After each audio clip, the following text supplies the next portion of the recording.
Welcome to A Better Chance for Youth television show with your host, Monique Robinson, where we highlight, celebrate, and recognize students from all over the country who are doing great things in the classroom, community, and athletics. Every student deserves an opportunity for hope and a future. So let's celebrate our students, the next generation of teachers, engineers, entrepreneurs, and future leaders. Join us on another incredible segment of A Better Chance for Youth show with your host, Monique Robinson. Welcome, and welcome. I know, look, y'all know when we go live, it has to be something extremely epic going on. So if you notice today, I have on, I don't even know, which side is it on? Yes. I'm representing, and some say for my school. So I'm representing class of the two. They say 99-2000, but I'm representing for class of 2000 of the Wilberforce University. Yeah, I'll be around a lot of people that always say the when they say their school name. So I'm doing a project right now, and this is episode 1. So I hope to have an episode of many, because so many people where I live in San Antonio, Texas, do not know what Wilberforce is. So I said, we have some of the most elite graduates. First paying, homage to my parents. They're both Wilberforce alum. And, have some classmates and some people who I've met along the way professionally and as a scholar at Wilberforce. So if you are watching, I want you to like, share, comment, shout out your year, shout out your alum, and we will make sure we get your comments heard. Now, if you do know someone that you want us to celebrate or interview, because the whole motto is, look at what Wilberforce did. So I have some people that have joined us, and some of them put their year that they graduated, but, anyway, I want you to know what our amazing guests have been up to since they have left Wilberforce. Now, y'all know if I'm doing this thing live, sometimes I can't always see the buttons that I push, so don't judge me. All right, so what's up, Naz? How are you? Fantastic. What's good? Naz got his Wilberforce down, got his year. So I'm Naz. Tell us, what year you come out? I see the year. I ain't gonna, shout out your class and stuff like that. Thanks for having me on, first of all. Anytime. Sis. I came at Wilberforce in 1994 and graduated in 1998. Awesome sauce. Now we got some other people in the back. Now, y'all know we are probably the most unscripted place ever. I can send out a ton of run a show and we never follow it. But hey, that's why we live. Now, let's see who we got next in the back for you today.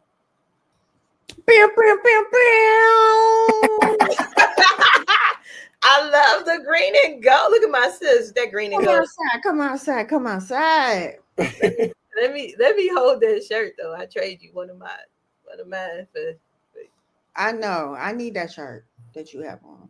Penda, I love your introduction, Penda, and I love the "Let's Come Outside." That is a great. This is a sweater. This is a whole sweater.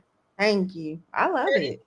Courtesy of one of my good friends in Dayton, Ohio. She has a shop and she sells Wilberforce gear. So most of the things that I wear, even I don't have them on today, but I have some Wilberforce earrings. She made those too. Oh, nice. Yeah. And then we have somebody else in the back. Yes, I don't know what year he came out though, but I don't know. Who else you got in the back? I don't know. Let's see. We're full of surprises. There he goes. Greetings. Welcome to the show. Welcome to the show. See, I got the memo. Yes, you did. I understood the assignment. Got it. Well, welcome to the show. Y'all see, I have all Wilberforce guests, which is a rare. Like, I never get to see like my Wilberforce fam. I'm always on here with other schools. So I'm so glad that you guys are here to join me today. Now, if we don't follow the running script, charge it to my head and not my heart. It's okay. Understood. But the whole purpose of our my movement is, look at what Wilberforce did. And I can't take full credit because Keon, I had these two on the show before. And, I'm thinking I'm interviewing them and they like, no, you going to start it. You going to start it. Like, so now we have to look at what Wilberforce did campaign going. It's very important. And we're not going to gloss over the fact that you are down south with all those people who don't know about Wilberforce and the greatness that we are. So look at what Wilberforce did. You got 4 amazing alumni. You know what's special for me? When I first started A Better Chance Television, Keon was one of my first guests. Wow. I didn't know that. I feel special now. I didn't know that. Yes, camera barely worked. Lighting was kind of lighting was like, girl, you just playing. So no, thank you for even entertaining to come back. I think the book, it was the your book about relationships that came out. Yep. After the snap. And I was like, I said, sure, come on. So if you are watching and you are interested in being on, hit me up in the chat. I will look back at it. But I gotta ask my guests this because we all are like different areas. I came out 2000, came in 95. Keon, when did you come in? See, what happened was I had a great time at Wilberforce. I had a chance to grow up, and the actual academic course of study is one path towards matriculating, but socially, I believe that I'm matriculated. But I came in the fall of '93. Okay. And I walked in the class of '99. So I had no judgment there. A prolonged, experience at Wilberforce, and But you finished. But I'm better for it. That's right. I'm better for it. But you finished though. Yeah, absolutely. And I was falling to that finish line, but I got there. And because of that, he is a bridge. He is a bridge between, like, like ages and wow. Like he really is. Like he can talk to the young folks. He can talk to the older folks. Like he has that. Those folks that haven't quite hit 50 yet, and those that are, moving through. Now y'all talking about me because I haven't hit 50. I got 2 years. 2 years. My birthday, my 50th is in 2 weeks. So I know. Wow. That's amazing. Come on in. The water's warm. Okay. Hilarious. And now I'm gonna ask this question, even though I may know the answer for all of you. I may know the answer for all of you, especially Manasseh. What did you do while you were on campus? Because I get asked that a lot. Every college fair, every time I go speak somewhere, they're like, Wilberforce, it's only like 3 buildings there. I'm like, no, I was on both sides of the street. That is hilarious. Yeah. I'll go. There was when I was there for the 4 years, 94 to 98. I just remember Wilberforce being really an incredible vibe, an incredible energy. There was a lot to do on campus. Although, we are a small school and you have to try to make things happen as well. You got to get kids out. Back then, we didn't have computers in our rooms or computers or phones like that. So you had to get kids out of the dorms to come to these programs if there wasn't a party. If you were doing an educational program or whatever, you had to be creative in getting the student body outside to do things that wasn't party related. But I was in the choir. I started with that. And then I was able to pledge Alpha Phi Alpha Fraternity Incorporated, Mighty Z chapter there. I was also I became a part of the study abroad program where we went over to Lancaster, England and studied at Lancaster University for 3 to 4 months, all through Wilberforce University study abroad exchange program. I went to Egypt with Wilberforce and the Wilberforce choir to sing for the ambassador of Egypt, of Cairo. Like the Wilberforce is just, for me, there was people like, well, there was nothing to do. Well, I did a ton. I don't know what you did, but I did a ton at Wilberforce, and I am thankful for all the things that they were. I totally agree with that. Like I found stuff to do, some allegedly I done, but can't prove it. I didn't do it. But so, anybody else want to answer about that one?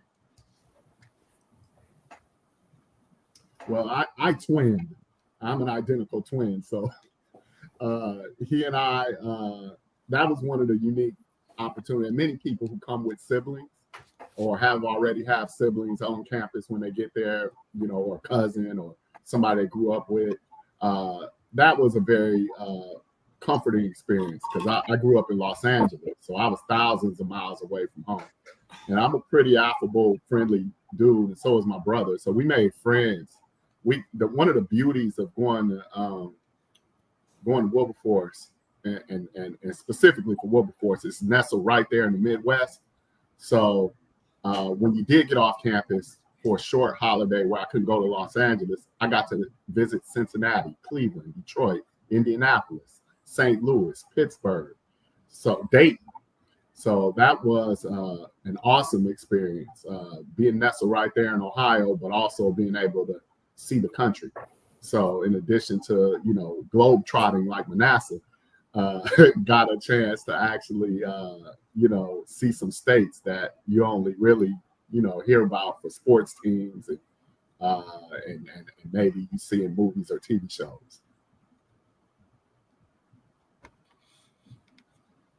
Awesome. So I get to pushing buttons, hey. So if you are majoring in, TV broadcasting, and I need an intern that can push these buttons because sometimes I mess up. But anywho, now on campus, I don't know if you all remember, because see, my parents, did anybody else's parents graduate from Wilberforce on here? Okay. I don't know. Like my mom and dad, my mom stayed in Shorter and my dad stayed in the Millsboro. Mm-hmm. And so when they brought me to campus, it was like, how come she don't have to stay here? I'm like, y'all. But shout out to my parents though, because they helped me pass history of Wilberforce and New Testament. They helped me pass everything. Wow. But in all seriousness, did you all have to walk before the Wolf building? Because I probably wouldn't have made it. Yes. Yeah. I did. The first 2 Shorter Hall. Yeah. First 2 years. I think your class was the last class to do it, right? Yeah. We were the last class. I think to go to Shorter Hall, go down in the basement. All of your administrative needs. Yeah, it was different. It was definitely different. Listen, I mean, and there we didn't have any. There was no major technology. Wilberforce wasn't, some state of the art school or anything like that. But it was drenched in history. It was drenched in Black greatness, and and being the first of many things. And so you felt that even though you were missing a lot of the state of the art stuff, you did feel like there was something special about being there. And I always joke about something happening in between those cornfields. Like there was something special that happened in between those cornfields. Like I don't know what it was, but the energy, synergy there was different. We didn't have any of the stuff that you would normally have at a school. You didn't have a football team. We didn't have, we had a basketball. We didn't have a band. We didn't have a band then. Yeah. We didn't have any of that. But man, I tell you what, I don't feel like I missed out on anything. And I have friends who went to predominantly white schools, the Carnegie Mellons and places like that. And it's like, man, they look at the relationships that I have still to this day with my Wilberforcian friends, and they jealous. You know what I mean? Like, dude, I went to school, I played football. I don't talk to any of those people anymore. It was like, you go back to Wilberforce every chance I get. Yeah. Right. Well, I know this year Manasseh gave me a challenge. So if you were part of the university course, and he kind of made me feel bad because I don't know, Keon. I don't know if you know Pendano. A couple weeks ago, somebody was in San Antonio and didn't say nothing. I don't know who that was. I'm sitting here sending out a message, and somebody gonna say, "Well, I'm in San Antonio. When I get back home," I was like, "What? You where?" But make a long story short, I was able to connect with my Wilberforce brother, You know, he signed my book, so I didn't have to act like a stepchild because I didn't follow directions. I bought it from Amazon instead of him. But he made it right though. We good. Yeah. Now follow directions now. You know what was taught us better than that. Yeah. I didn't follow directions. I was just so eager to buy it. But anywho, Manasseh gave us a challenge because I don't know if y'all remember. When I was there, I came in fall '95, and until I left, I was part of the university chorus. You know, I was part of the group that actually like went to many places. And so some of us still talk. Some of us talk every day. So Manasseh gave me a challenge to reinvent that group of people. So if you are watching and you were part of that chorus the years that I was there, even if you weren't and you know some of the songs, because I'm gonna ask y'all that after break. And you know, some people know, like what was that song that hit every convocation? Oh yeah. Graduation. They bring that back. Yes. That's the goal when we come back. Come back in when Don Dance happens, and some of the people are really excited. I know the choir is back up to speed. I talked to Dr. Say a lot, and also help him along the way with some of the things that he's doing. So you know, hey, we trying here. So Manasseh gave me a challenge for that, but I know there's some other type of reunions going on too. Well, next year is my 30th anniversary from graduating. I know it's Manasseh's 30th anniversary as an alpha. Like it is 30. We all have published books, and we want to get together during Don Dance in 2026 with other authors from Wilberforce and definitely display that and put that on full tilt. So Wilberforce, man, listen, we got a lot of people doing a lot of amazing things.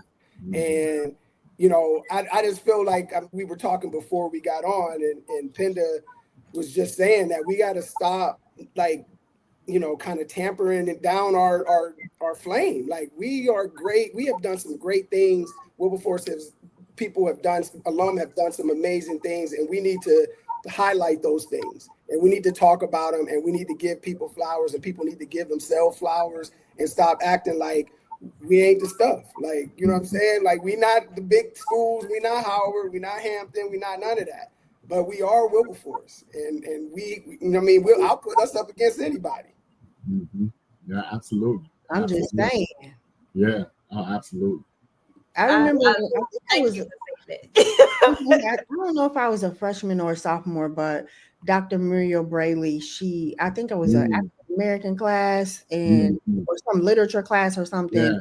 And she asked a question, and I knew the answer to the question, but I answered the question with the question, like, is it 1954? And she was like, don't you ever answer a question. I don't care if you're wrong or not. You don't answer the question with the question. You answer like you know the answer. And if you're wrong, I will correct you.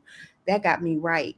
And even though sometimes I'm still timid, you know, we do play this. Oh, I'm not all that. No, we are all that. We are all that. Like, y'all were talking about the things that you did on campus. You know, I was on the debate team. I was in Black Women United, Women Holding Interest in Professionalism. I ran for Miss Wilberforce. I was, what is that? We did a play together. Yeah, we did plays. I while I was Keon said y'all did a play. Y'all did a whole play together. The best of Jesse Simple, a Langston Hughes play.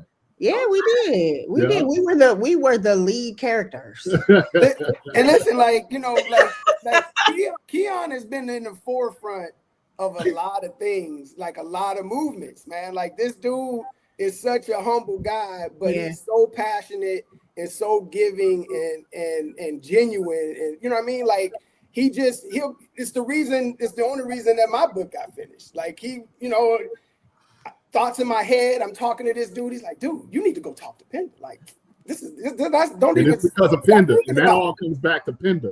Yeah. I mean, she is the oracle on this particular, you know, on this vessel right now. She's the oracle. When I got to Wilberforce, she was one of the first people I met. She was in the counseling center. I walk in the counseling center. She was there. She was just kind and sweet and passionate, but just a sweetie pie. And so she, when you told me to reach back out to her, it was just like, this dude is just a vehicle to like connect people, and like he just has that as a gift. So man, I thank him like a million times over for sure. Going back a little bit, Manasseh, this is also an anniversary this coming week of when we went to the Million Man March. Yes. Wow. Week. Yeah, on the 20th. Wow. Yeah. I remember. If you don't remember, I think Monique, you might have been a freshman. That it wasn't social media. So when they were advertising this, it was a big deal that it spread around the way that it spread around. And being college students, I didn't have two nickels to rub together. But what I'm most proud of the community that is Wilberforce University, and I can only speak to our community. I trust and believe that other HBCUs have similar communities. And as I've talked to colleagues, friends, and people who've been to HBCUs around our era, they also spoke highly of the community, but specifically the Million Man March, the way the sisters held us down, the way the social organizations made sure any young man that wanted to go, they were getting a seat on that. They bought that ticket. Yeah, the sororities all bought tickets for the guys to go. There was so much outpouring of charity and making sure, and that was the other thing about our campus. There wasn't a whole lot of folks who could just stay in the room. That's true. Like there were things to do nightly. There was lectures. I was in the Black Male Coalition. There was keynote speakers. There were conferences we had a chance to go to at other colleges. There was, and then in this Enlightenment era of ours, this Million Man March came about, and I'm fortunate to not only got to share that with my brother Manasseh, my twin brother went, many people like from all across our campus, from whatever fraternity, sorority, whatever fraternity you were in, if you were from another state, if you didn't really rock with that person regularly, you had an opportunity to build and bond in that, I don't know however many hour ride it was on that bus. It's like 8 hours. Yeah. That's a good. That was a great experience. Charters was the thing back then. That's what probably took you. Yeah. We didn't even. It wasn't. I think Wilbur drove one of the buses. I think we had some charter buses as well. Yep. And I don't remember how. I didn't take Wilbur. I don't know how the people got on Wilbur. Maybe Wilbur came in a little cheaper. But I remember being there. Just the last point on that. But I remember being there and being so. I was so comfortable. It was so peaceful to be there. Like I fell asleep under a tree, like amongst a million people. Like I'm just amongst everybody. At some point, I had to lay down. I took a little nap under a tree. Woke up. People was passing out water. It was just an amazing experience. Yeah, it was crazy. Then remember the first stop, and we seen all these other buses and all these other black men from these other schools, and the brothers just hopped out. Was like, "Yo, what's up?" Everybody dapping and bro hugs, and just like, man, we only had a little bit of time before the bus took back off, and all the brothers was like, "Yeah, we'll see y'all up there, man. Power to the people." Man, that was just one of the beautiful things that Wilberforce gave me, an opportunity to do that. Wow. Might be time to revisit that amongst everybody. Yeah. We might all need to march to Washington next time. Yeah. Hey, I'm game for it. It might take me a little longer. I'm down at the bottom right now in Texas. But hey, I'll get there. We got to take a quick commercial break. But when we come back, because I'm an educator, so I love, if you could just shout out one teacher that, gave you your get together moment at Wilberforce. I might have about 5, but when we come back, I want you to share that one teacher that gave you your get together moment. Are you interested in attending an historically black college or university? Hello, my name is Robert Mason. I'm president and founder of the Common Black College application. Our application allows students to apply to over 50 historically black colleges and universities at the same time for only $20. HBCU graduates have been some of the most renowned individuals in their respective fields since the late 1800s. In addition to that, our faculty and staff are truly committed to your success, and they have a vested interest in seeing that you do well. That, coupled with the academic rigor and the fact that you will establish lifelong relationships, are just some of the many benefits of your attending an historically black college and university. So if you're interested in completing the Common Black College app, visit our website at commonblackcollegeapp.com to apply now. Thank you, and get educated. Welcome back. Y'all ready? You want me to Yep. go first, or y'all still thinking? I got one. Okay. You go first. You go first. Oh my goodness. I already told you about Dr. Brayley, but I had a professor, Dr. Johnson, who was a counseling professor. I had him my last semester, along with Dr. Situ's class, which were both very, very hard classes. And he was so tough that everybody was taking big dictionaries to class. And I just remember when it came time for the final exam, it was based on points. So if you only needed 5 points, you only had to answer 5 questions that you knew. But I was so worried that I wasn't going to do well. He was like, Penda Horton, what are you doing? Like, you got this. And Dr. Grisby was like that. Dr. Grisby, oh man, I used to talk to him even after graduating. He used to call me Dr. Horton. He'd be like, Dr. Horton, what are you doing? Like, people always would say, what are you doing to me?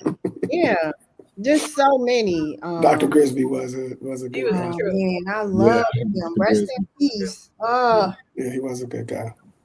He separated all of us in class. Me, Titus. Yeah. Titus. That's a name I haven't heard in a TJ. while. Wow. TJ, Jamie. All my good friends. I learned that, Yeah. I learned you can't talk in class in college because he will try to fail you. So I moved volunteer. Yep. Well, I know for me, mine would probably be Mr. Williams, our choir director. He showed me that he talked to me and showed me about knowing your value. We talked a little bit about that before we got on live, just about knowing your value and how difficult that can be sometimes, and understanding what that means and how much you can ask for, or how much you can, you make people respect you. But we would go on trips, choir trips to places. And if the accommodations weren't right, if the food wasn't right, if they were treating us unfairly, he would let them know without a doubt. And he would make it very clear. We're the Wilberforce University choir. We are, like excellence. Like, he just stood in excellence, and he would not allow you to talk to him or do anything outside of being excellent and respectful to him and his children.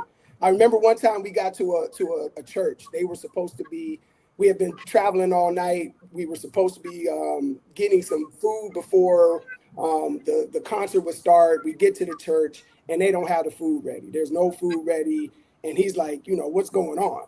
And he goes and talks to the person that needs to talk to. He let them know, listen, I'm going to get my kids something to eat. We all got on that bus and he drove us somewhere, fed us.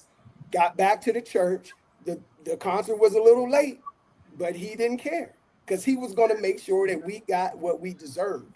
We got treated the way that we should be. And that sign of excellence everywhere we went. If it wasn't right, he was going to make sure it was right. And it was going to make sure it was right because we were Wilberforce University. He was teaching you how to advocate for yourself. Yeah, That's man. good. Yeah. Yeah, we went on tour. We would go down to some of these other states and some of these other places. I mean, it'd be like, listen, man, he was like, look, we're not staying here. The hotel accommodations are not appropriate. We're not staying here. He did. 1:00 in the morning. He'll tell the bus driver to take him to the Holiday Inn. Find something open that's better than this. Wow. And get them right. Yeah, it happened more than one time. Wow.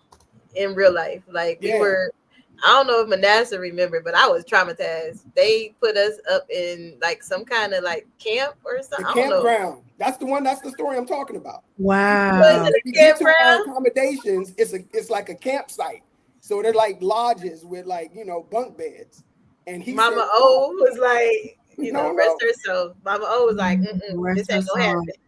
Miss Oliver, Mr. Williams, they said absolutely not. Our children will not stay here. It was late. It was like 1 o'clock in the morning. He's like, they will not stay here. Told the bus driver, everybody get back on the bus. We're going to find, this is before technology. Right. Google, ain't nobody Google Maps, none of that. Go find a hotel open and get my kids into that hotel so they can sleep. It was opening up that map. Yeah. Right. Stopping at gas stations, asking questions. Absolutely. That's true, though. He just exuded excellence. Like, I'm not a perfect man. I'm not advocating any of that. I'm just saying what he taught me was to appreciate yourself, to value who you are, and stand on it. Don't be afraid to stand on it. And he was not afraid. That's good, Manasseh. That's a good. Sometimes I used to be jealous that I wasn't in the choir. I was in MVP, do voices and praise. Which, let's be clear, was not the same choir. It's not the same choir. Y'all were the elite, not the university choir. Nope, he made it known daily. You were the elite choir, yes. But I love MVP, but I'm just saying he would make it known. This is not a cookie and punch choir. I still hear that in my sleep sometimes. No. Yeah, Mr. Williams, he taught me a lot. So Keon, I'm gonna let you go before I go. Well, there were so many. I had Dr. Jane Ball right off the bat freshman year. Miss Vernon, who taught voice and also the plays that we were doing, Penda. I am a complex kind of outgoing, shy person. So I have some things that I'm shy about, and then there's some things that I'm very outgoing about. Mostly I'm outgoing, I say. But the voice and diction and the combination of that, doing that with the plays, which I've always kind of done theater, high school, even in elementary. I've always been on the stage until coming to Wilberforce. So when Wilberforce had some opportunities, I took it. And not that hundreds of thousands of people were going to come, but what I wanted to do was practice speaking out loud, articulating myself, projecting, and getting those opportunities in classes like voice and diction and public speaking. Those were really good opportunities. Dr. Mora, yes, professor. Yes. I had a chance to take a public. Was it public administration? That's what I had her for. I can't remember what it was now. Forgive me, but I can't remember the name of the class. But it was the first time in my life that I did research to the level. Because what she was asking for was higher, like preparing you for grad school. And I didn't know it then until I actually went to grad school. And when I got to grad school, my work was a lot easier because I had seen that back in Wilberforce. And you turn in your first little paper to her, and there's no facts, there's no citations. That thing get returned back to you like a Serena volley. Like it's back in your face. Yes. And you're going to turn it in right. She's not going to let you turn in mediocre work, and that's what I remember about being in her class. We even went to being resourceful, because a lot of the work that we did, Wilberforce had an adequate library, but we had to actually look into the area, right? State. She took us on a field trip to Ohio University's library, and they had one of the finest libraries in the state, perhaps in the country at that time. And we learned how to use the library system you know, in a broader, more effective way. So that was one of my kind of get you together, you know, in terms of, you know, being held to a higher standard. And then in terms of like developing and bringing something out of you, it was Miss Vernon and Miss Jane Ball. Wow. Yeah. You know, her book is like $400 on Amazon, Dr. Ball's book. Really? Oh, wow. It's very rare. So I watch it to see because I really want a copy of it, but it's very rare. I don't even think it's in production anymore. It's Wow. priced 400. very high. Wow. It's her Even history book. the campus archives will have it, because I want a history of Wilberforce book, like really bad. Oh, I don't know. I have to see. I'd like to visit our archives. Yeah. Even, you know, Paul Lawrence Dunbar, he was there, and, you know, Langston Hughes, just all different kinds of people that graced Those Wilberforce's. halls that people don't talk about. Yeah. I am so glad that you all are on here, because these are my daily arguments. Like I don't know. This is what I do, because every Friday I wear an HBCU shirt, but you know, I'm kind of biased. I have more Wilberforce shirts, so sometimes I'm just saying, you know. And so every Friday the kids look forward to see which kind of Wilberforce shirt I'm gonna wear. I love that. But here, when I go places, they're like, well, what is that? Where is that at? You know, so I don't know. I mean, I know Manasseh is in Florida, Pinda. I don't want to say the wrong thing. Well, me and Keon are in North Carolina. I'm in Cary. He's in Durham. Oh, okay. But do y'all experience that where y'all at? Yeah. What do you mean? Experience? Like when you wear your HBCU gear, especially your school, because I wear. Oh, You know, well, Penda, you go ahead. I was just gonna say, all around me, all I hear is Aggie Pride or Eagle Love. Because we right here with, and there are like 8 other. There's 10 HBCUs in the state. Now you can trip over an HBCU going to a store anywhere. You know, yeah. I'm so jealous of y'all. Yeah. Like, and it's a great experience. It's a great vibe, because two types of reactions I get usually. Like, oh, I've heard of Wilberforce. Oh, that's cool, man. Yeah, Wilberforce, of course. You know, and then there's the, oh, I haven't heard, you know, then you got to kind of educate them. And, you know, I've tried to be less condescending as I've gotten older, because you don't want to presume everybody's had, you know, exposure to, you know, like why would you only think that there were 5 HBCUs? Like, know all your HBCUs. If I hear Tougaloo, I know where Tougaloo is. You know what I mean? If I hear, you know, Rust College, you know what I mean? Other schools that aren't Howard, Hampton, you know, so the oldest private institution. But listen, I try not to do that and talk slow to them. Because there was a time when I first left Wilberforce, and I got this degree, and I'm walking around and I'm saying, yes, the nation's oldest. The nation's oldest. I still do it. You better than me. The nation's oldest. You better than me, Keon, because I still give them a little. You still slow talking? Man, I'm like the nation's oldest private institution of higher learning. Yeah. I do that. I do. I catch myself though. I do it. Respect. We got all single letter. We got single letter chapters. Yeah.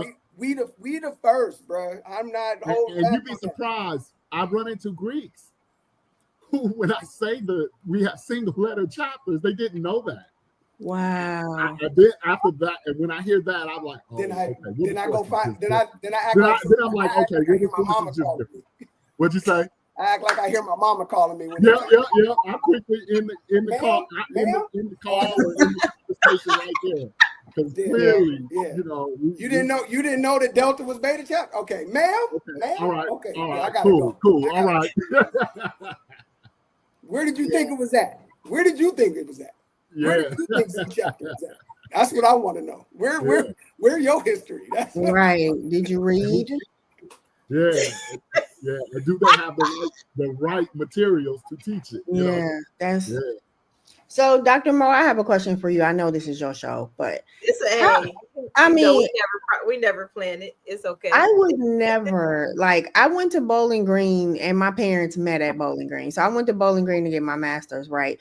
I could not imagine my parent following in the same footsteps as my parents. And like when they dropped me off at Bowling Green, it's like, oh, that's the dorm where we met. And I'm like, girl, I don't need to hear all that, you know. But how was it, how was it for you? Like, did you buck at them when they said that they wanted you to go to Wilberforce? And then now on the other side, do you know they were right? I honestly, being really transparent, I didn't want to be there. I had my heart set to go to Elizabeth City State. My grades had other plans for me because I had a music scholarship until they see my grades from high school. And reality set, and my mom and dad, they don't play no games. It was either boots or books, and I ain't about to be in nobody's army. Like I couldn't follow directions with Mr. Williams. So what I look like being in the army? But that's like that part. But in all transparency, I got to Wilberforce in '95, and I just was like, I'm stuck here. I might as well do something. And my it took her a minute though. It did. I bumped my head. She was bucking it. She did not want to do it. Wow. It was very clear. I mean, because we were in a choir together. I mean, I was an upperclassman, but we were in a choir together. That's how I know her. And man, she had an attitude. She did not. And when I tell people this, some people are like, you ain't had no attitude. I just can't see you like that. I'm like, no, I was I was mean for no reason. And I just, I did not want to be there. And when I got in the choir, I established like Manasseh, Michelle, like some of the upperclassmen took me kind of like under their wings, Tanika. And they just was like, look, they have my back. Like, and then, on the flip side, my parents, they was like, we don't care what you do. You ain't come, you come home, but you're going to be in the military because failure's not an option. Like that was what they was weighing on my head. And then I started, getting involved with some stuff on campus. Was in the choir. People was inviting me to sing at the events and stuff like that. And then I never forget Dr. Henderson was our president. And he just used to always talk to me like, you sure you really don't want to be here? I was like, I'm gonna get it together. And I don't know if President Henderson was the best. He was, but I mean, that says a lot that the president of the university, was so invested in you. He had a personal touch. Yes, he did. Whether he found a way to connect with you. Yeah. For a lot of us that were far away from home, he allowed us to come to his home for a home cooked meal for the short holidays like Easter and Thanksgiving. That's amazing. Him and his wife, they loved the choir. Yeah. They would do so much for us. Mm-hmm. He was incredible. He was when we went to Egypt. When we went to Egypt with the school, he was there. He was. Talking about this kind of stuff is just crazy to me because like where else in life can you have these experiences? I was in Egypt with the president of my university, walking up towards the pyramids and the Sphinx that I'm going to see for the first time, right? Wow. All of us are going to see for the first time, but he had been there before. So I'm literally walking right next to him. We're walking up this hill, and then as soon as you get to the top of the hill, you see the Sphinx and the pyramids and all of that. And my breath gets taken away immediately. I like take this deep breath in. He looks at me, and I got tears coming down my eyes because it's just a beautiful sight, right? And the president of the university puts his hand on my shoulder, and he's like, "Yeah, this is what it's about. This is what it's about. This is why we're here. This is why we're doing this. Blah blah blah. Expose you kids to life." And the president of the university. Like it was unprecedented. Like, this isn't like my dad. The president of the university is sitting here talking to me as we're staring at the pyramids. That is amazing. I never heard none of these stories. But we went twice. We went twice. The first time I think the first time we went, it was like Black History Month, guest as the ambassador. I still got the article somewhere. 1998. Yeah. Wow. And then the second time we went, my mom got to go. And I know a lot of times I'm very territorial with my mom. Like, y'all know, my parents. She's my mom too, so. My mom ended up being everybody's mom. Like, we would have our family reunion back then, Labor Day weekend. My mom would find kids on campus and be like, "Hey, y'all eating?" And invite them to the family. I'm like, "Mom, we don't even know them." That's Wilberforce. That's what they were. On the subject of Dr. Henderson, when I first moved to Cincinnati after graduation, he had worked maybe one more year at Wilberforce in one time and came back home to Cincinnati.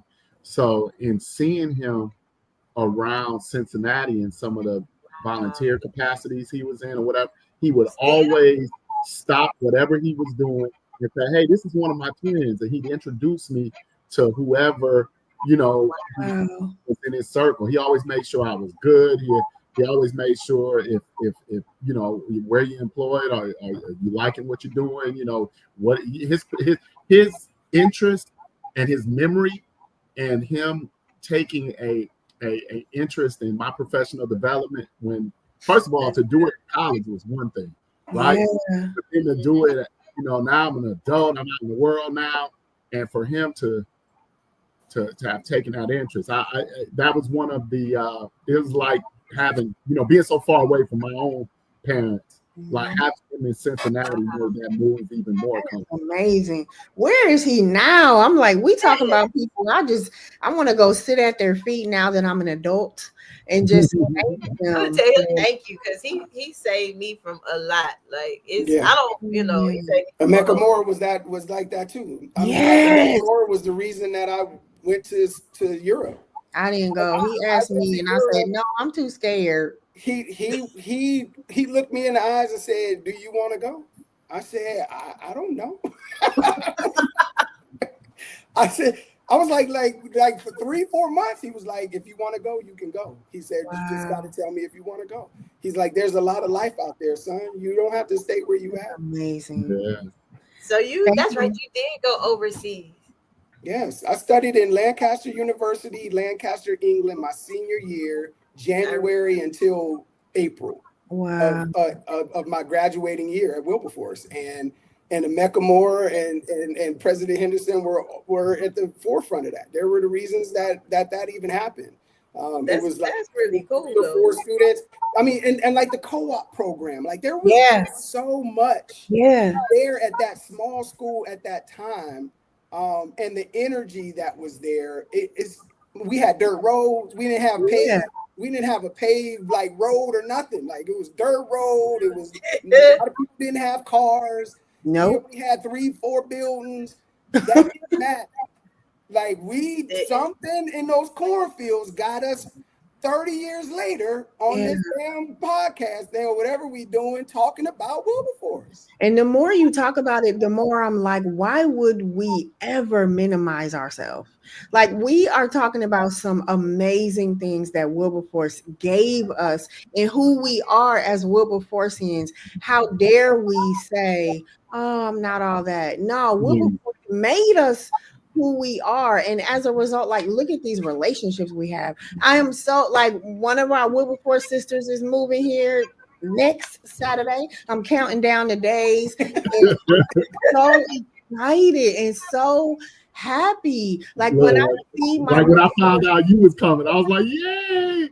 More." And Ron George, like, I mean, when I see my people that I love, put North Carolina on your list. It's really I need some of y'all in Miami. Can y'all get any y'all?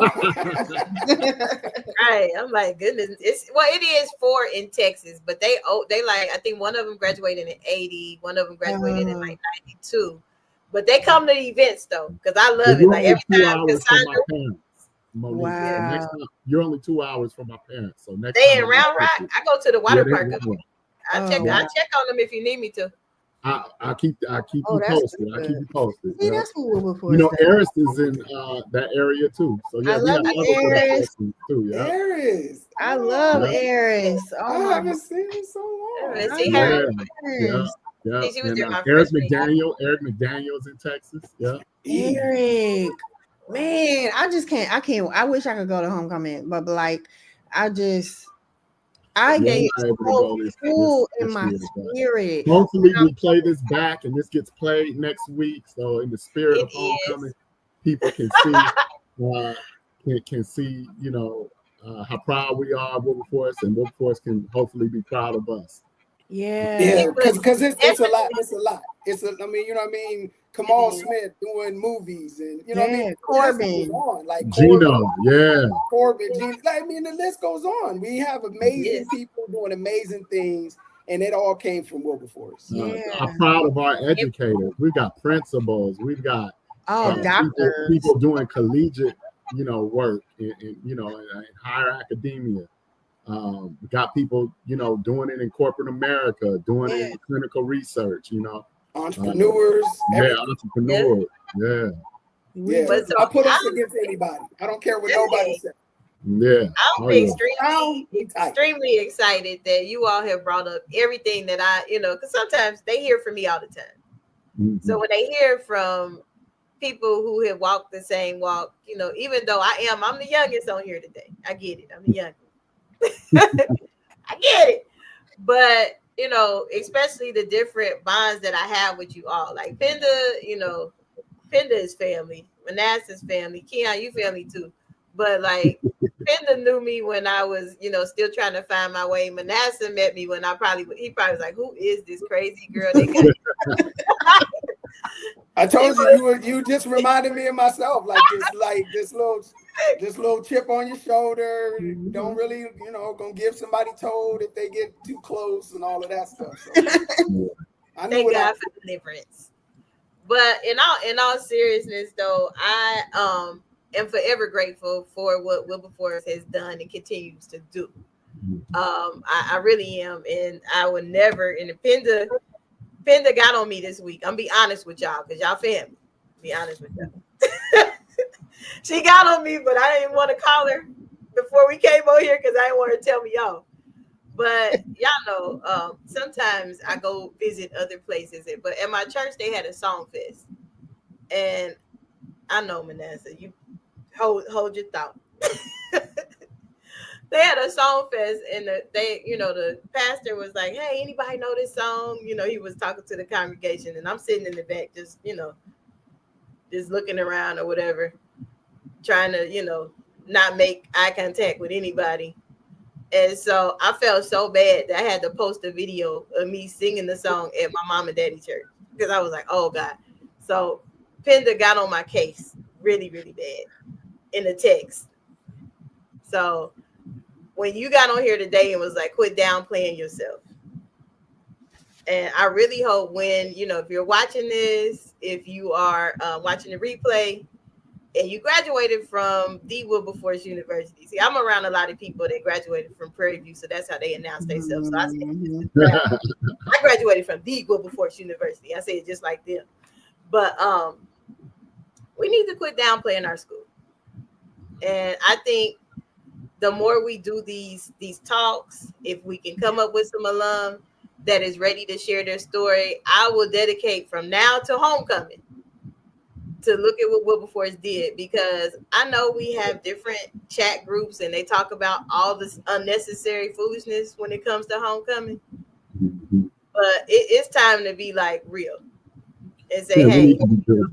We need to be builders, not tear downs. Wilberforce taught us to build. Yeah. Exactly. Each one teach one, each one reach one. Yeah. Exactly. I ain't learned one African proverb at Wilberforce. That's the one. And I go back to we got from our own exhort. Suo Monte. We got to get it out the ground. We got to bring it from within. So yeah. Ain't nobody coming to save us, y'all. No. I'm just, and I'm talking about in life period. Ain't nobody coming to save you. That's Save true. yourself. Yeah. You have to, you know what I'm saying? Like you have to dig in yourself and pull that out of yourself. Like nobody's coming to save you. You got to save yourself. So whether it's Wilberforce or whatever, you have to make sure that you understand that in life, especially right now, we have to save each other. We have to be looking out for each other. We have to build each other up. We have to. Otherwise, we're going to falter. We can't. This singular thought process where everybody are doing their own thing is not going to work. And where we are currently in this storm, we have to. Nobody's coming to save you. Save yourselves. Save each other.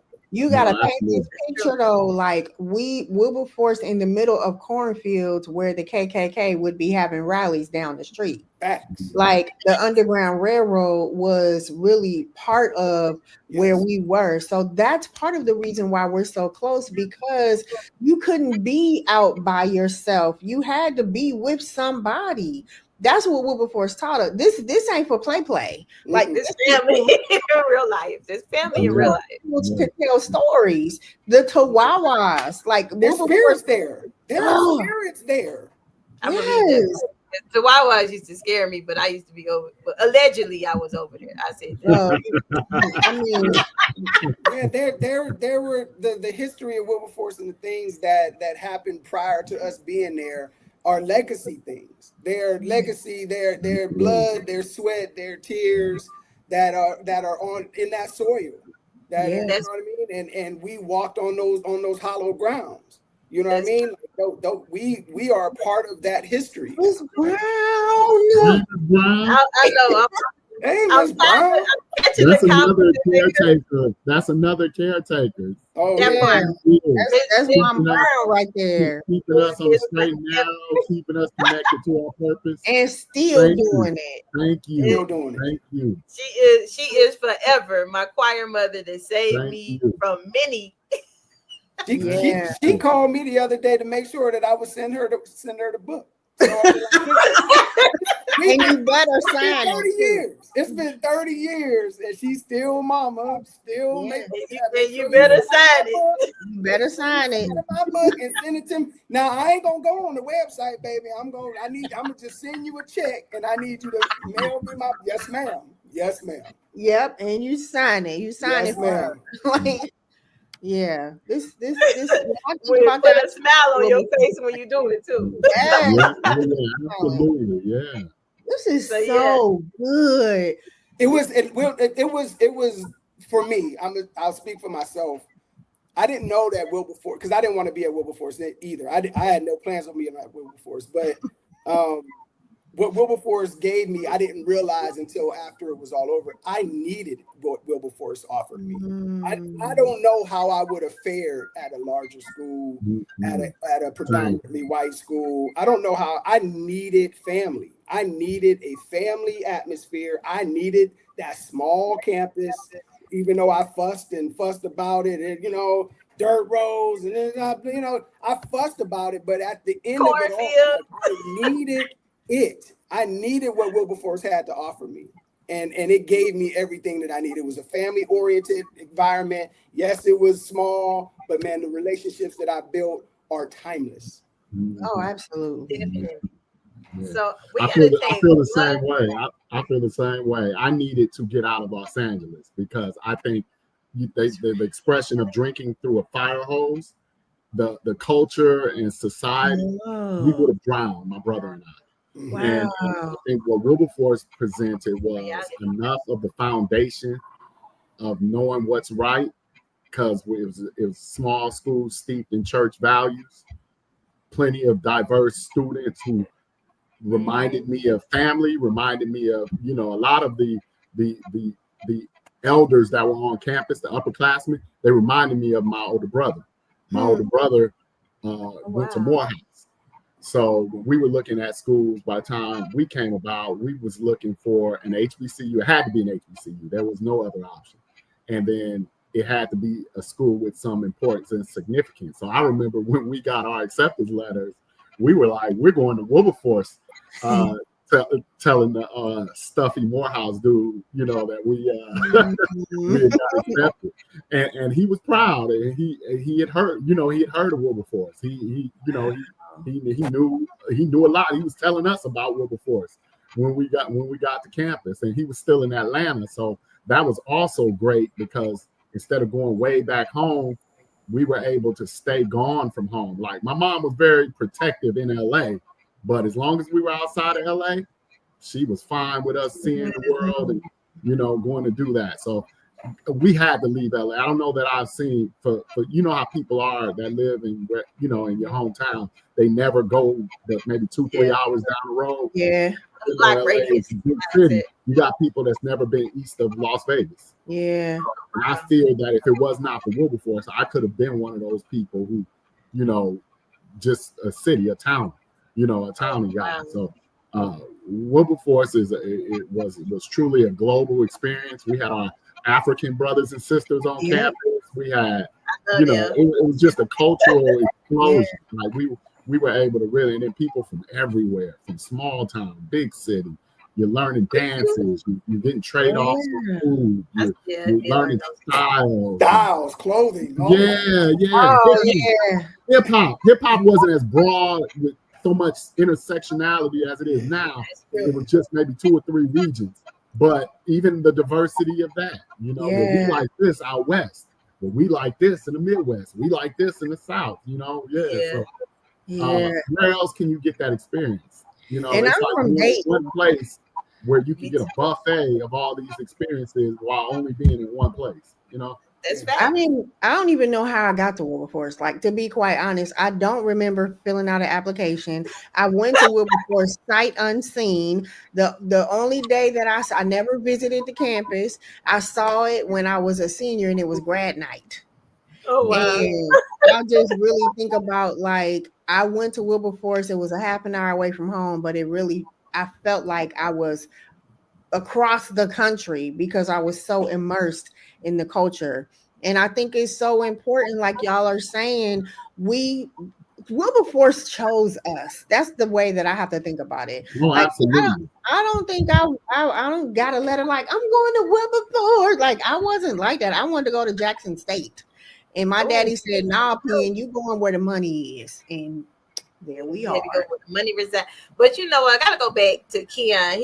I completely forgot that you were from LA. I remember the tour, the West Coast tour, and I will never forget how the I don't know, Manasseh, was you gone by then, or you were still there? When we got off the plane and came through the corridors, and how they sang the alma mater out there. Wow! And they had that. They were so proud. Dope. Wilberforce banner. Back then, yeah. Oh my God! Oh, yeah. They sang the alma mater and it rang. You know how hollow, like, oh my God. Yeah, we had a great experience with the LA alumni. They would send us care packages. Wow. They would send us off in the summer, each summer before we came back. Wow. Yeah, I met Art before he came to Wilberforce. The summer before he came. Yeah. Bowser. Yeah. He from LA? Yeah. And wasn't Z's from? Yeah. Where you at, Z? I miss you. Wow. Man, this is so amazing. Thank you, Mo. People are okay. Somebody put 937 over 937. Hey, I remember, and this probably predate Penda. You might remember this. Remember when there was no 937? It was just 513. It was all 513. I remember. That changed your freshman year, Manasseh. That changed your freshman year. I don't know. Before I got there, they was talking about pay phones and standing in the hallway. I was like, oh yeah, well, we had phones. We were the first class. We had one pay phone. We had the first phones, but our freshman year there was still pay phones. No, ours was first. Y'all were the second year. Yeah, y'all were the second year of that. One phone on the floor, and you curled up with your feet on the wall. Girl, my mama trying to call me. Get off the phone. Like, and then we got phones in our rooms. You had to go to the computer lab to get your work done. There was no. It closed at midnight. You had to go to the computer lab. So at a certain point during the semester, everybody needed to be. Everybody was in the computer lab. Not enough computers for everybody.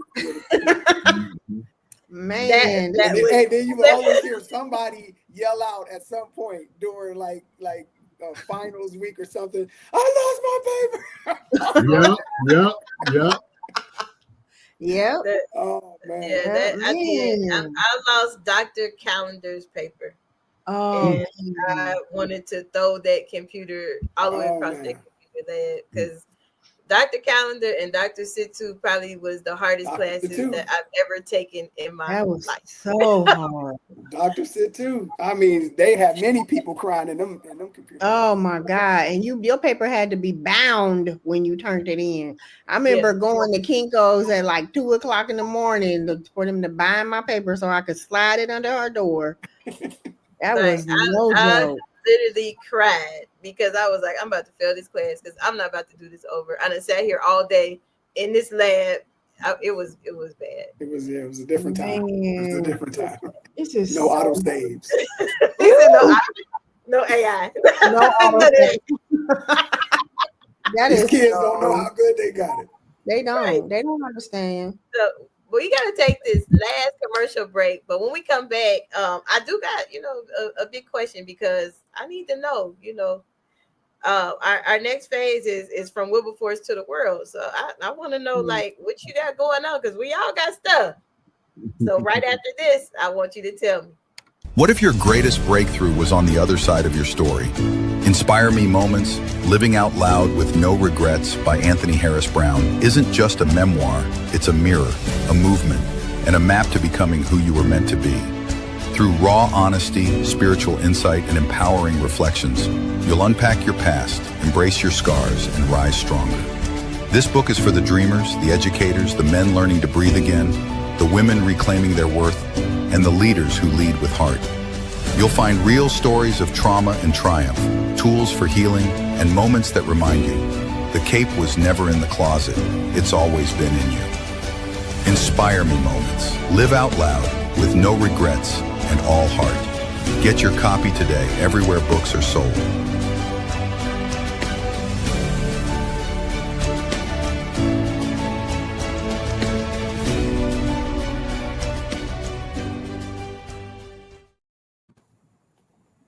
Welcome back. What you have been watching is kind of like my own personal homecoming in a little bit. I do plan to be in Don Dance because I don't back down from a challenge. I might not do some of the things I used to do with my attitude. I use it for positive. So when NASA challenged me, choir members, I need y'all to show up and show out. Y'all never told us what song it was that we did, I loved when you guys used to do God Is. Yes. You did God Is. I remember graduation coming to like it was all decorum and all, procedure. God Is started. People went to church. Grandmas got out of walkers. Everybody was everywhere. Graduation 99. Everybody was. It was just like when the more secular song Cash Money came on. That was Jesus' Cash Money. When God Is played and the choir went to town, I put that up against any choir anywhere. Wilberforce's God Is. God Is. If that is recorded somewhere, I want to buy it. I want to own it. Send it. Ebony, call me. I got a copy of this CD. I got you. Send it. CD. I got you. Send it. Yeah. Only because you kicking off this, look at what Wilberforce did. I will send you a copy of the CD. Yeah, send that. Yeah. That CD. Manasseh. I'm getting chills right now thinking about it. I mean, I felt surrounded by all of the thousands of graduates from every generation ever when that song was sang, Wow. And it had been sung, all them years I was there. Every convocation I've been to, but it was something about the last time you hear it as a student of Wilberforce. Oh wow! Yeah, that it just that in the alma mater, of course. The first time you get to sing it as an alumni, and each time after is special. Right. I cried like a big old baby. That is a standard. Like I hope that whatever they're doing in the music department today, that someone has told them that's Wilberforce's. Yeah. They gotta bring that back. Dr. Say is definitely trying to connect alumni with the choir. I can say that about him. Like, he reaches out, he invites. Now, if the choir is in your neighborhood, please go out and support. Last week they was in Indianapolis. We're trying. Penda, I got something to talk to you guys about. Miss Bonnie had talked to President Newkirk. Wow. Who's from North Carolina. So we're going to try to see what we can do to raise some money so we can get the choir down here, maybe even the band as well. Yeah, we're working it with the church. My church here is trying to do an HBCU initiative. Only thing is, I we got to go with what's around us. It's 9 HBCUs in Texas. However, I always try to see if you're gonna get mine first, even though it's of course. But no, let me know, Keon. I might be able to come up there for that. I know I go to Cleveland every year for their college fair if I can. Because my mentor, I'm shocked he didn't jump on here because he outnumbered today. Usually it's Bethune or somebody else, but since we outnumbered, he might not show up, but he might be in the comments. So I better be quiet. But Bethune got homecoming this week, so they doing their homecoming. I got we got a good friend of mine I used to work with, a fraternity brother. I saw him posting. He was on his way down to homecoming. Okay. Then Mary's kids, they on their way to Florida. Mary's kids. That's amazing. Hear it all the time, and I'm never overcrowded the room with Wilberforce graduates, and they vicariously live through me in my memory. So it's like, come on, y'all, we got dope people too. Y'all just don't, y'all overpower us. So now, from Wilberforce to the world, my experience have been, I want to, first I want to thank all of you, Manasseh, Penda, and Keon. Wilberforce gave me a voice that I didn't have. And it taught me to channel my energy. I know I didn't really mention my favorite professor that stood out the most because I got like 3. I will never forget Dr. Moore giving me that F on that well-written pencil report. She politely gave it back like, baby, you in college. This needs to be typed out by tomorrow. Yeah. Wow. That'll learn you. That'll learn me real quick. That paper was here too. And Mr. Williams taught me how to stop using this and use this. Yeah. And Manasseh was there. They would miss dinner plenty of days because of me, because of this. Yeah. Stop talking and think first. Shh. Wow. Think before you say so. Yeah. And so there you are. Hey, Popcorn. It's Dr. Popcorn. Yeah, I know you had it down. You one of Mary's kids. I know you had it down. Yeah. I told you, I'm like, I know he watches somewhere. Shakti pop in the screen. Like, you never know what to expect from him. So that's why I was like, let me see. Let me be nice. Tread lightly. But in all fairness, Mr. Williams, that last year that I was in the choir, and he told me I was one of the most improved soloists or what have you. I mean, and I get it, because freshman year I really learned how to like zip it, lock it. The principles that he was teaching me then helped me fight and advocate in the world now. Mm-hmm. Like, I can go in the room and knowing that people don't expect expect me to have a doctorate. Of course not, but it taught me to be humble enough to use this and get at them instead of being sassy, Monique. Yeah, that's good. Wow. Yeah, so let me hear from y'all before we wrap it up. What y'all been up to, Wilberforce to the world? Because Wilberforce taught me how to stand on business and make it happen. Well, I'll go. Y'all know I dropped this book, Uncharted Territory: A Father's Journey, on September 1st. Thanks to the people that are all on here. Keon for being who he is and patching me in, to my sister Penda, who was my writing coach and helped me get this book out here. It is my testimony, I guess, about my life as a stay-at-home dad. I've been a stay-at-home dad since our oldest son Elijah was born, and I've written about all of the ups, downs, the bad, the ugly, the good things of fatherhood and parenting, and I want to share it with the world. The epilogue also has lessons for my children and possibly anybody else who feels like the lessons could affect them and penetrate their lives. And so I'm very excited about sharing this with the world. As Tupac would say, it's the realest thing I've ever wrote.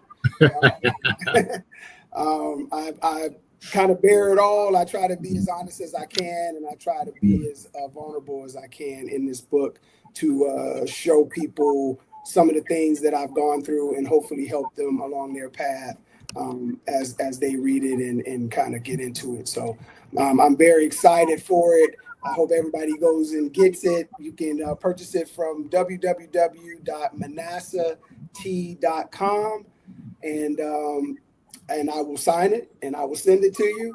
And I would love to get your feedback as well. I'm going to definitely be doing some lives with people like Keon and some other people, so they can, so us brothers can talk about what this means to them and maybe how it affected their lives, or how they can, just give me some feedback on how it made them feel.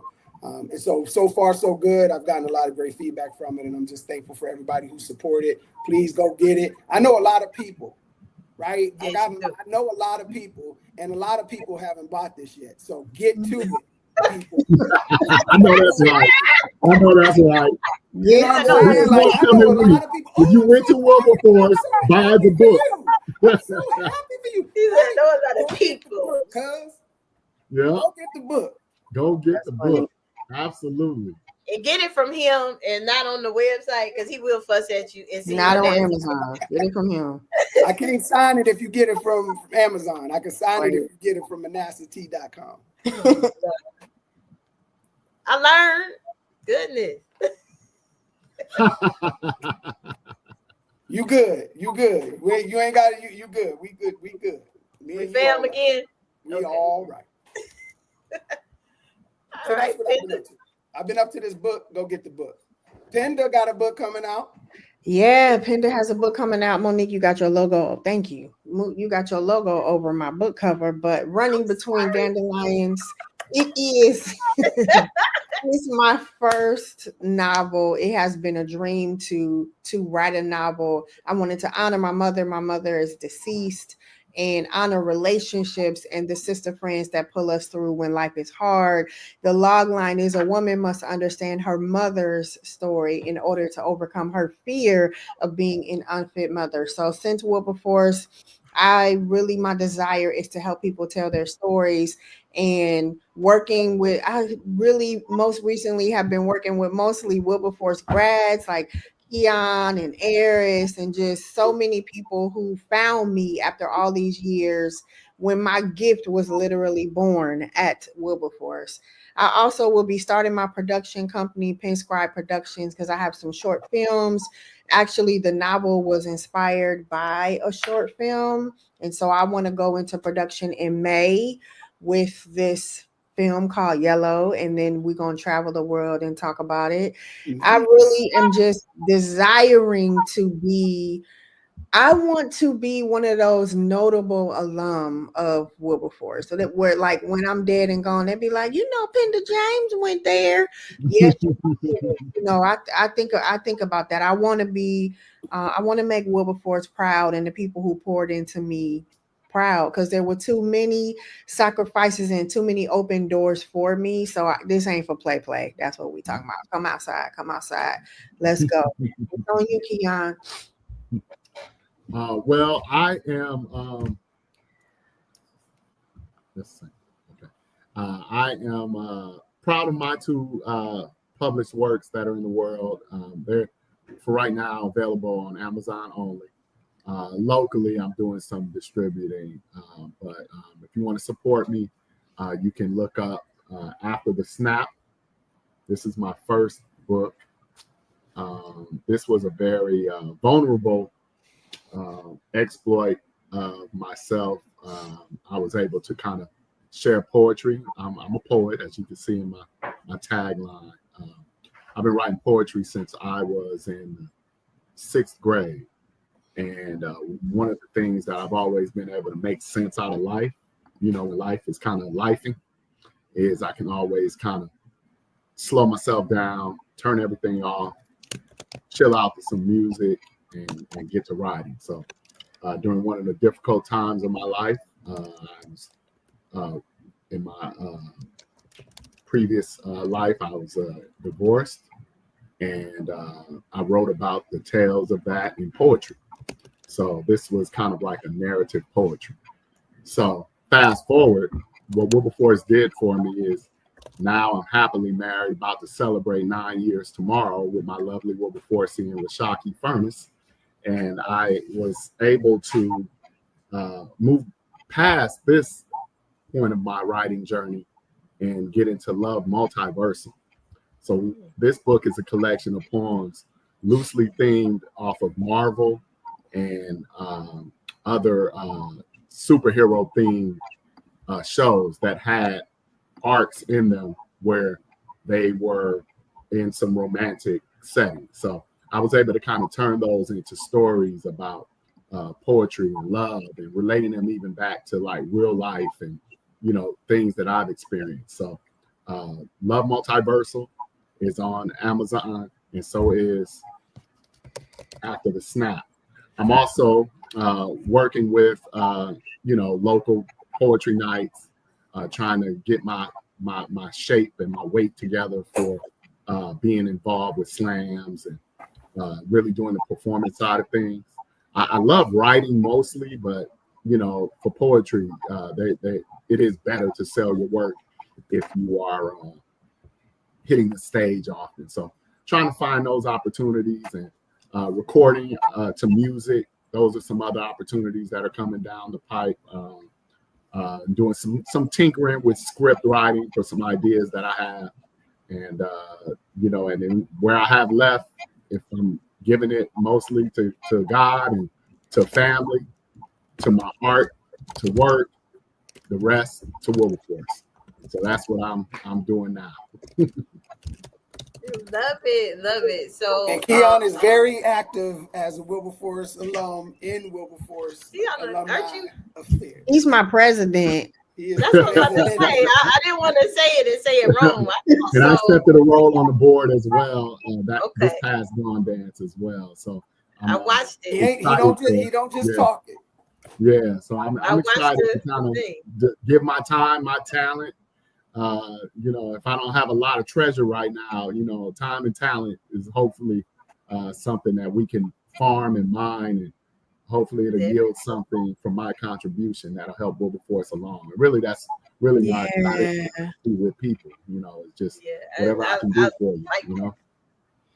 I like that, and I like the connection that it constantly brings. Like here, like I said, it's only 4 of us. And Cassandra, she will come to anything, and both the alum, they both are old heads, but they will come to anything that I do, and they're like, "You're not about to be the only Wilberforce person here." I get excited. We'll dress up and take our pictures and have our, our banner. We do. But y'all not the only ones out here in these streets doing stuff. Nah. You better talk. Yeah. I have still. That's not. I need to see your books. Yeah. I have 2 books that just came out. This one is my first visionary project. Probably working on the next volume. I'm gonna be doing an author call. This one is really Voices of Education. Oh, nice. So what we did with Voices of Education is I feel like the Black teacher don't get to really talk much. And there are a lot of great African American educators. Shout out to both my parents who are educators, and I didn't understand it growing up. Like, why we always got these kids over here? They are not your kids. You teach them, leave them there. But I know I'm grown. But I have a group of individuals from different walks of life who are educators telling their story, their rookie mistakes, and it's honestly a good read. Some of the people that are in the book have been principals, have been classroom teachers. One of the authors, like true life story. We both was in South Florida together, and we almost got fired on our first day. True story. Because I know it wasn't our fault. Thank God I don't drink. But a group of teachers went to happy hour, but they wasn't smart enough at knowing the time of day. And we had to go back to work. And so they, got dismissed. But, Wilberforce taught me to always hold on to my paperwork, my receipts. And so that's why we got to keep our job, because it wasn't nothing on my receipt. So, but that's that one. So this is Voices of Education. It's really a really good read, especially if you want to go into education and you don't really get the full backstory of how things work. And then, but this one, this is dedicated to my parents. Y'all know I love doing the children's book because my nephew but that's like, what? This is my children's book. The title has changed. So it's not, look at what Woo did. Oh. This is the one I gave to my parents because it says, look at what Woo did. But the one that is actually for sale is Our Family Began in HBCU. Now, I did keep this. I'm going to show y'all a picture. It's probably going to trip y'all out. This is why I changed the name, but this is why I kept this picture in here. I don't know if you can really see it. Yes. Oh, that's awesome. They took my parents' actual wedding picture, because my parents got married their sophomore year at Wilberforce. And that's, this was supposed to be their graduation gift because they had their 50th. Yeah. They got their golden. Woo! That's the hardest day ever. They got their that's golden legacy, diploma. man. That's legacy right there. So, and I was, trying to push to get it released, and it didn't get released till recently. So it was like, dang, I wanted to get this to their classmates.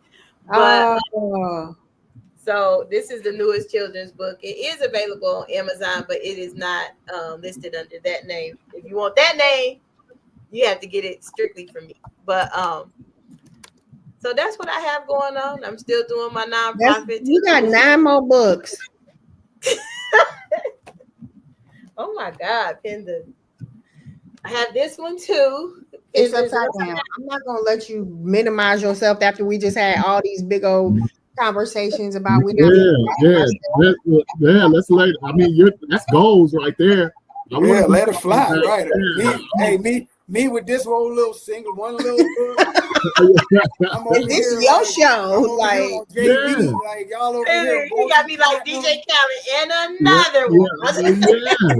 Absolutely. And you know what? This is going to be so important to come back to Wilberforce with our work, so that these young kids who have thoughts, who have ideas, who, maybe there's an author that we can help get published while they're still in school.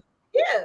And if they are interested, have them reach out to me. Like, I don't mind helping. I mean, I'm one of those, and I think one of my colleagues said it best. She's like, you a connector, man. You'll find somebody. Because my thing is, I am not a gatekeeper. If I know an idea, I'm gonna pass it on. I don't have the crab in the bucket mentality. No. And I think that's what hinders us as a community. And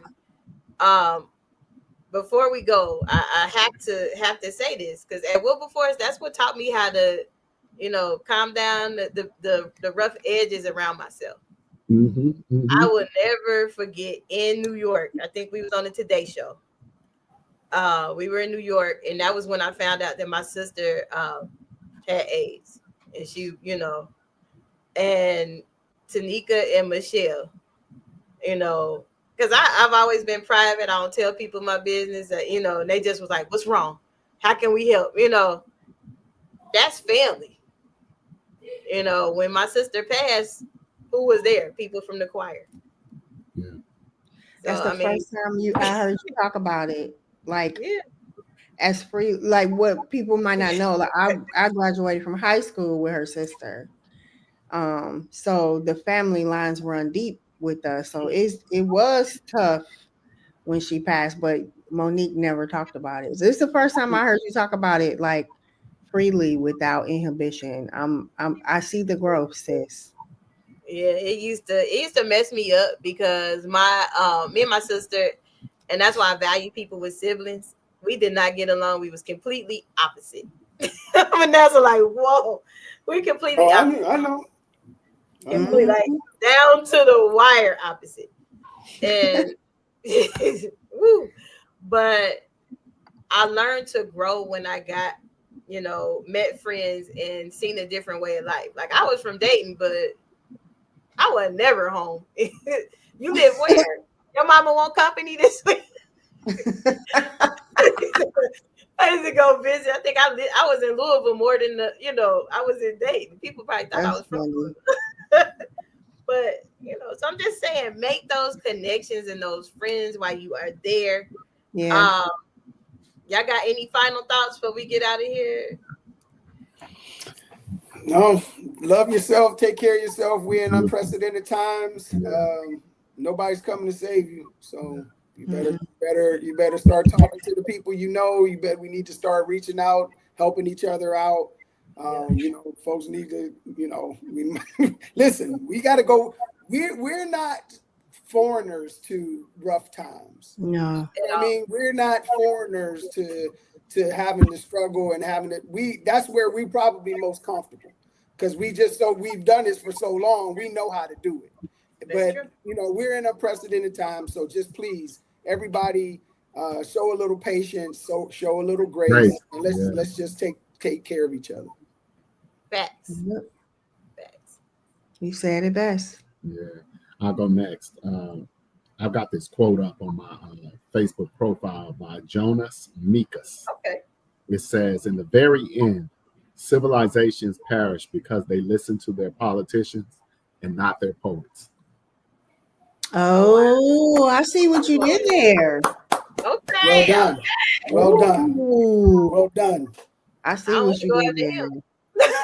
I know I'm just, I on my TikTok, when I first started TikTok, I said, do you ever remember the days when you would be like, hey, what you doing? Come outside. And now that's how I start all my lives. Like, come outside. I think it's time for us to come from behind the four walls. And this is where we get our healing. This is where we get our growth from. And remember your strength so you can write it down. Okay. And this is where that's where the revolution gonna happen. It ain't gonna happen in those four walls. They gonna happen outside. Come outside. Definitely. I love this. Now, if you are watching the replay or you're watching along with us, and please know that this will probably be the show all next week because this weekend it's gonna be busy. But what I want you to do is inbox me those graduates that, or it might be yourself that want to say, look at what Wilberforce did. I am dedicating all next week to shout out these alum and their amazing stories because I know they don't really talk about it much, but recruitment and retention is a thing. Yeah. If people don't see success, it probably won't happen. So, absolutely. And we named about 39 people on this live, so you got a whole list of people. Right. Yeah. And so you name people, and then people are chiming in, even though it's kind of like the 9th hour, so they must be watching from the beginning because I'm like, that was an old comment. But anywho, thank you for joining us tonight. And again, if you want to be highlighted, look at what Wilberforce did. Everybody got the look showing it. Look. So I'm jealous. I need that shirt, like in real life. Where you get that from, Keon? One of the tables at Dawn Days. I can't remember. I don't know if this isn't a firm. This is somebody else. This might be the bookstore. This is firm right here. Yeah. I think this is firm too. I love you, Firm, and Miss Brown. Oh man, they the best. Yeah. I love all of y'all. I want to thank each and every one of y'all in this in this square. Monique, for being so humble and gracious to use your platform to catapult and push people forward. To Penda for helping me get my story out. For Keon for always being my brother and always being there for the convos and the support. I just thank all of you guys. I appreciate you. Awesome. Anything I can do, let me know. Y'all know I'm a text, a phone call away. Even if you're in San Antonio and don't tell nobody, just text me and I'll show up. Just kidding. I'll let you slide. Just kidding. So it's been fun, but we definitely got to run. Like, share, comment.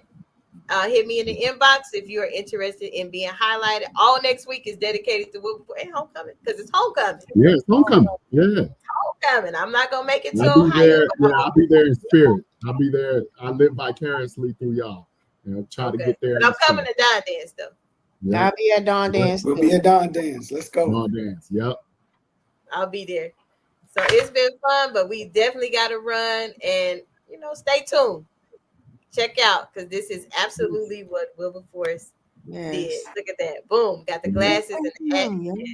Let's go. That's good. For inspiration, motivation, and the good news of Jesus Christ, look no further. The Daily Gospel Network has what you need. With more than 300 ministries from all over the country broadcasting every week, you're sure to get your dose of spirit-filled encouragement from the great programs on the Daily Gospel Network. Catch the Daily Gospel Network on Roku, Amazon Fire, Apple TV, all mobile devices, and the internet. Tune in to A Better Chance for Youth television show with host Monique Robinson on the Daily Gospel Network, the television show dedicated to highlighting incredible students on their quest to change the world. Join us every week as we uplift the youth and help them on their journey to the bright future they deserve. Catch A Better Chance for Youth television show with host Monique Robinson on the Daily Gospel Network.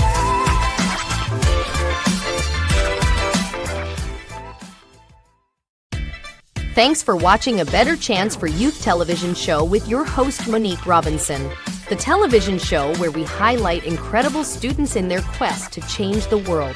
Join us each and every week as we uplift our youth and help them on their journey to the bright future they deserve.